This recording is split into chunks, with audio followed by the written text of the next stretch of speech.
আসসালামু আলাইকুম আমার দিনের বোনেরা, আমার দিনের ভাইরা ভালো আছেন তো? আলহামদুলিল্লাহ, আপনার বোন ভালো আছে। আমি ক্ষেতের থেকে এক মুঠ শাক তুলে নিয়ে এসেছি। যেহেতু টাটকা টাটকা শাক, তো তাই লাল শাক, পালং শাক নাই, এটা সেচি শাক। এটা তুলে নিয়ে এসেছি, এখন আমি ভাজবো।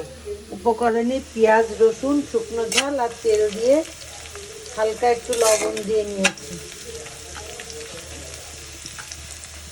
পেঁয়াজটা ভাজা ভাজা হয়ে গেছে, এখন শাক আর একটু আলু ওতে দিয়ে দেবো, একবারে বাগার দিয়ে দেবো। বিসমিল্লাহির রহমানির রহিম।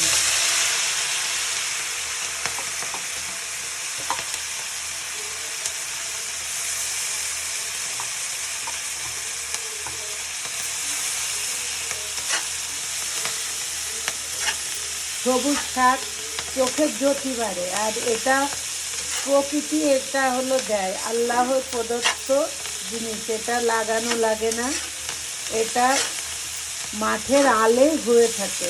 এই শাকটা খেলে চোখের জ্যোতি বাড়ে আর রক্ত স্বল্পতা দূর করে দেয়।